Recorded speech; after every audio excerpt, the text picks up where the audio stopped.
Narito ang iyong pang-araw-araw na horoscope para sa Virgo para sa araw ng March 20, 2026. Ang araw na ito ay magdadala ng isang napakagandang pagkakataon para sa mga Virgo na mas lalong mapalakas ang kanilang sariling disiplina at maipakita ang angking husay sa bawat gawain na kanilang hahawakan. Maaari mong maramdaman ang isang matinding pangangailangan na isaayos ang lahat ng mga detalye sa iyong personal at maging sa iyong profesional na buhay. Kaya naman ang paglalapat ng maingat na pagsusuri at masusing pagpaplano ang magsisilbing pinakasusi mo tungo sa tagumpay. Ang pagbibigay ng sapat na atensyon sa kahit na maliliit na aspeto ng iyong mga proyekto o pang-araw-araw na gawain ay magbubunga ng isang napakalaking epekto sa kabuuan ng iyong resulta, na siyang magdadala ng tunay na kasiyahan sa iyong puso dahil sa pakiramdam na mayroon kang natapos ng maayos o sense of accomplishment. Ang araw na ito ay maituturing na perpektong panahon upang magsimula ka ng isang bagong routine o sistema na makakapagpagaan sa daloy ng iyong buhay, na magbibigay sa iyo ng mas malinaw na direksyon at gabay para sa lahat ng mga susunod na hakbang na iyong ititira. Pagdating sa aspeto ng iyong trabaho, ang isang Virgo ay maaaring makaranas ng pagdating ng mga bagong responsibilidad o proyekto na sadyang maghihikayat sa iyo na gamitin ang iyong analytical skills o ang iyong kakayahan sa pagsusuri at ang iyong galing sa paglutas ng mga problema o problem-solving abilities. Ang pagtutok ng husto sa maayos na organisasyon at ang pagsunod sa isang epektibong proseso ay siguradong magbubunga ng mas magandang resulta at lalong magpapataas ng iyong kredibilidad sa harap ng iyong mga kasama sa trabaho.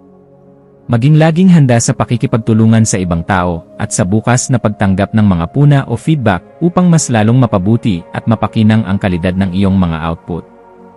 Ang pagiging proactive o ang pagkakaroon ng pagkukusa at ang pagiging maagap sa pagharap sa lahat ng iyong mga tasks o tungkulin ay magbibigay sa iyo ng isang malaking bentahe o advantage, kung saan maipapakita mo ang iyong leadership potential o ang iyong kakayahan bilang isang pinuno na maaaring magbukas ng mga bagong pintuan para sa mas malalaking oportunidad sa iyong hinaharap.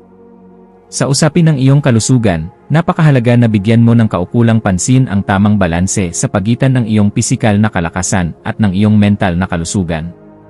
Ang pagsasagawa ng mga simpleng stretching, light exercise o magaan na ehersisyo, o kaya naman ay ang paglalakad-lakad sa labas ng bahay ay makakatulong ng malaki sa pagpapalakas ng iyong katawan at sa pagpapabuti ng iyong pakiramdam o mood.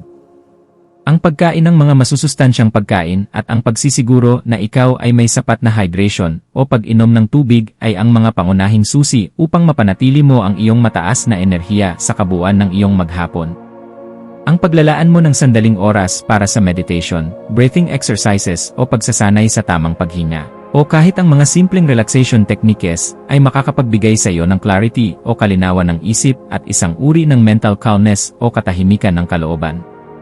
Ang pagkakaroon ng sapat na oras para sa tulog at pahinga ay malaki ang maitutulong upang maiwasan mo ang labis na stress at para manatili kang produktibo at masigla sa lahat ng oras. Sa aspeto naman ng iyong pera, ang bawat Virgo ay may magandang pagkakataon na mas mapabuti ang kanilang financial management o ang pamamahala sa pananalapi sa pamamagitan ng isang maingat na pagsusuri sa iyong mga gastusin at ang pagtatakda ng iyong mga prioridad. Ang pagiging disiplinado at responsable sa paraan ng iyong paghawak sa iyong resources o mga kagamitan at yaman ay magbubukas ng maraming pintuan para sa isang mas matatag na financial future o kinabukasan sa pera. Ang maagang pagpaplano para sa iyong mga long-term goals o mga pangmatagalang mithiin at ang sadyang pag-iwas sa impulsive spending o ang biglaang paggastos sa mga hindi kailangang bagay ay magbibigay sa iyo ng isang matinding kapanatagan ng isip. Makakatulong din ito sa pagbuo ng isang masolidong pundasyon para sa lahat ng iyong mga susunod na plano sa buhay. Kaya naman ang araw na ito ay napakainam upang gumawa ka ng isang malinaw na budget o mag-set ng isang financial plan na mayroong maayos na mga hakbang at tamang tiempo. Pagdating sa pag-ibig, ang mga Virgo ay maaaring makaranas ng isang araw na punong-puno ng meaningful connection o makabuluhang ugnayan at ang mas malalim na pagpapatibay ng inyong relasyon. Para sa mga mayroon ng kapareha, ang simpleng pagpapakita ng iyong pasasalamat o appreciation at ang paglalaan ng dekalidad na oras o quality time para sa isa't isa ay lalong magpapalakas sa inyong pagsasama at magdudulot ng wagas na kasiyahan sa inyong magkabilang panig. Para naman sa mga kasalukuyang nag-iisa o single, ang araw na ito ay nagdadala ng isang magandang posibilidad na makakilala ka ng isang bagong tao na maaaring magsilbing inspirasyon mo o magbigay ng kakaibang saya sa iyong buhay. Kaya naman manatiling bukas ang iyong puso sa mga bagong karanasan at sa pakikipagkilala sa iba. Ang pagiging maalalahanin at ang tapat na pagpapakita ng interes sa tunay na damdamin ng ibang tao ay siguradong magdudulot ng isang positibong epekto at lalong magpapalakas ng inyong emosyonal na ugnayan sa isa't isa. Ang iyong personal growth o personal na paglago ay mas madali mong makakamtan sa pamamagitan ng pagtuklas ng mga bagong skills o kasanayan, o kaya naman ay ang pag-enhance o pagpapahusay sa iyong mga kasalukuyang talento o existing talents. Ang paglalaan ng sapat na oras sa iyong mga paboritong hobbies o libangan, sa mga learning activities o gawaing pampagkatuto, o sa iyong mga creative projects o malikhaing proyekto ay magbibigay sa iyo ng isang matinding pakiramdam ng fulfillment o ganap na kasiyahan at lalong magpapatatag sa iyong tiwala sa iyong sarili o self-confidence.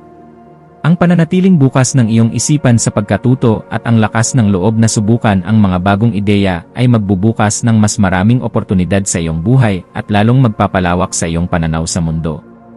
Ang araw na ito ay tunay na mainam upang mamuhunan o mag-invest ka sa iyong sarili at sa iyong sariling talento dahil ang mga ito ay siguradong magdadala sa iyo ng mga pangmatagalang benepisyo o long-term benefits sa mga darating pang panahon. Sa iyong buhay panlipunan o social life, ang pakikipag-ugnayan mo sa iyong mga kaibigan at sa iyong mga mahal sa buhay ay magiging lubhang kapaki-pakinabang sa iyong pangkalahatang disposisyon. Ang pagiging isang supportive na tao sa iyong mga kaibigan, ang pakikinig ng may buong atensyon sa kanilang mga sinasabi, at ang pagpapakita ng tunay na interes sa kanilang mga kwento ay lalong magpapatibay sa inyong relasyon at magdadala ng kagalakan sa lahat ng tao sa paligid mo. Ang simpleng pag-aalay ng iyong oras para sa kapwa at ang tapat na pagpapakita ng kabutihan ay magdudulot ng isang positibong epekto at isang mas matatag na koneksyon sa loob ng iyong lupon ng mga kakilala o social circle. Ang araw na ito ay napakainam din para sa networking o ang pagpapalawak ng iyong mga makabuluhang relasyon o meaningful relationships na maaaring makatulong sa iyo sa hinaharap. Ang iyong kakayahan sa organisasyon at ang pagkakaroon ng isang maayos na pagpaplano ay magsisilbi ring pinakasusi mo upang magkaroon ng isang produktibong araw sa lahat ng oras. Ang pag-prioritize o ang pag-una sa mga pinakamahalagang gawain, ang pagtatakda ng isang malinaw na schedule o schedule, at ang pagsasaayos ng iyong personal na espasyo ay lalong magpapadali sa iyong pagtupad sa mga responsibilidad na nakatalaga sa iyo. Ang pagkakaroon ng tamang balanse sa pagitan ng iyong trabaho at ng iyong personal na buhay ay malaking tulong upang maiwasan mo ang sobrang stress at mapanatili ang iyong positibong pananaw sa buhay o positivity. Ang paglalaan mo ng sapat na panahon para sa organization o pagsasaayos ay siguradong magbubunga ng isang mas maayos na daloy ng iyong buong araw at magbibigay sa iyo ng isang mas malinaw na focus upang maabot mo ang lahat ng iyong mga layunin. Ang iyong mental at emotional wellness o ang iyong kapayapaan ng isip at damdamin ay dapat mo ring bigyan ng sapat na atensyon, gaya ng pag-aalaga mo sa iyong katawan. Ang paglalaan ng sandaling oras para sa meditation o pagmuni-muni, ang pagsusulat sa iyong journal o journaling, o kahit ang pagsasagawa ng mga simpleng malikhaing aktibidad o creative activity ay makakapag-refresh ng iyong isipan at magbibigay sa iyo ng bagong lakas at enerhiya. Maging laging mapagmatsyag at aware sa anumang mga senyales ng stress o sobrang pagod, at huwag kang mag-atubiling kumilos agad upang maiwasan ang anumang mas malaking epekto nito sa iyong pangkalahatang kalusugan. Ang mga simpleng hakbang gaya ng sapat na hydration, ang paggawa ng light exercise o magaan na ehersisyo, at ang pagkakaroon ng quality rest o mahusay na pahinga ay malaking tulong upang mapanatili ang iyong overall well-being o kabuuang kalusugan at ang iyong pagiging positibo sa lahat ng bagay. Sa usapin muli ng iyong pera, ang pagkakaroon ng isang maingat na pagsusuri at ang pagbuo ng isang tamang plano ay napakahalaga upang manatiling matatag ang iyong pananalapi. Ang pagset ng iyong mga prioridad, ang masusing pagsusuri sa iyong mga gastusin, at ang pagiging laging handa sa mga hindi inaasahang pangyayari ay magbibigay sa iyo ng isang matinding kapanatagan ng isip at magbubukas ng mas maraming oportunidad para sa iyong pag-unlad. Ang pagiging disiplinado at responsable sa paraan ng iyong pamamahala sa iyong kinikita o resources ay siguradong magdudulot ng isang mas matatag na financial foundation o pundasyong pinansyal. Ang lahat ng ito ay magbibigay sa iyo ng peace of mind o kapayapaan ng isip na iyong kailangan para sa iyong kinabukasan, kaya naman simulan mo nang ayusin ang iyong pananalapi sa lalong madaling panahon upang hindi ka magkaroon ng problema. Pagdating sa pag-ibig, ang tapat na pagpapakita ng iyong pasasalamat o appreciation, at ang pagiging isang maalalahaning kapareha, ay lalong magpapatibay sa inyong relasyon, at magdadala ng wagas na kasiyahan sa inyong dalawa. Para sa mga Virgo na single, ang pananatiling bukas sa pakikipagkilala sa ibang tao, at ang pagbibigay ng sapat na oras para sa mga bagong karanasan, ay maaaring maging daan upang makahanap ka ng isang makabuluhang koneksyon o meaningful connection na iyong hinahangad. Ang pagpapakita ng tunay na kabutihan at ang pagkakaroon ng tapat na interes sa damdamin ng ibang tao ay magdadala ng mga masayang emosyon at isang mas matatag na ugnayan sa loob ng araw na ito. Huwag mong kakalimutan na ang pag-ibig ay nagsisimula sa simpleng pag-unawa at pagpapahalaga sa bawat isa, kaya ipadama mo ito sa mga taong mahalaga sa iyo. Ang iyong self-awareness o pagkakakilala sa sarili at ang iyong personal na reflection o pagmuni-muni ay malaking tulong upang mas maunawaan mo ang iyong tunay na sarili at makagawa ka ng mas matatalinong desisyon sa iyong hinaharap. Ang pagtuklas sa iyong mga natural na kalakasan o strengths at ang pag-alam sa mga bahagi ng iyong buhay na nangangailangan pa ng pagpapabuti o areas for improvement ay siguradong magdudulot ng linaw o clarity at positibong pagbabago o positive change sa iyong pamumuhay. Ang araw na ito ay napakainam para sa introspection o ang pagsusuri sa sariling kalooban at ang pagpaplano ng mga konkretong hakbang upang mas maayos mong maharap ang anumang mga hamon na darating.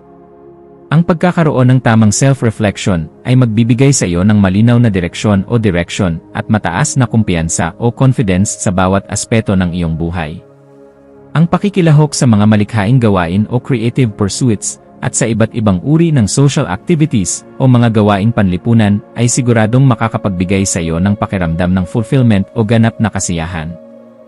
Ang paglalaan mo ng sapat na oras sa iyong mga paboritong hobbies, sa iyong mga personal na proyekto, o sa mga aktibidad na nagpapalabas ng iyong likas na talento ay magdudulot ng maraming positivity at inspirasyon hindi lamang sa iyong sarili kundi pati na rin sa ibang tao. Ang pakikipagtulungan sa iba at ang pananatiling bukas ng iyong isipan sa mga ideya ng iyong kapwa ay lalong magpapalakas sa inyong mga resulta at magdadala ng isang mas maayos na enerhiya o energy sa iyong buong araw. Ang paghahanap ng tamang balanse sa pagitan ng iyong trabaho, ng iyong personal na buhay o personal life, at ng iyong mga malikhaing hangarin o creative endeavors ay magdudulot sa iyo ng isang mas maayos na pakiramdam at tunay na kasiyahan. Ang kabuuan ng iyong araw ay magiging lubhang produktibo at positibo kung maipapakita mo ang iyong likas na disiplina, ang iyong analytical skills o galing sa pagsusuri, at ang iyong positibong approach o diskarte sa bawat sitwasyong iyong kinalalagyan. Ang pagbibigay mo ng sapat na oras para sa iyong sarili, sa iyong mga relasyon, at sa iyong mga tungkulin sa trabaho ay siguradong magdudulot ng isang balansing pananaw sa mundo at isang mas matatag na pundasyon o foundation para sa iyong kinabukasan. Ang pagiging maingat mo sa bawat hakbang na iyong gagawin, ang tapat na pagpapakita ng pasasalamat o appreciation, at ang pananatiling bukas sa mga bagong ideya ay siguradong magbubunga ng tagumpay at ganap na fulfillment. Ang araw na ito ay maituturing na pinakamainam na panahon upang simulan mo ang isang bagong proyekto, aktibidad, o isang plano na tiyak na magdadala ng mga pangmatagalang benepisyo o long-term benefits at masayang karanasan sa iyong buhay na hindi mo malilimutan. Ang iyong mga maswerteng numero para sa araw na ito ay binubuo ng 4, 8, at 12 na siyang magdadala sa iyo ng positibong enerhiya at inspirasyon sa bawat gagawin mo. Ang iyong maswerteng kulay naman ay ang berde na magbibigay sa iyo ng isang matinding pakiramdam ng balanse, paglago o growth, at pagbabago o renewal sa bawat hakbang na iyong ititira. Samantala, ang iyong maswerteng gawain para sa araw na ito ay ang paglalaan ng sapat na oras sa pagsusulat sa iyong journal, ang pagbuo ng isang creative project o malikhaing proyekto, ang pakikipag-usap ng masinsinan sa isang kaibigan o sa iyong mahal sa buhay, at ang pagsasaayos ng iyong personal space o sariling espasyo upang mapanatili ang kalinawan ng iyong isip at ang isang maayos na daloy ng enerhiya sa kabuuan ng iyong araw.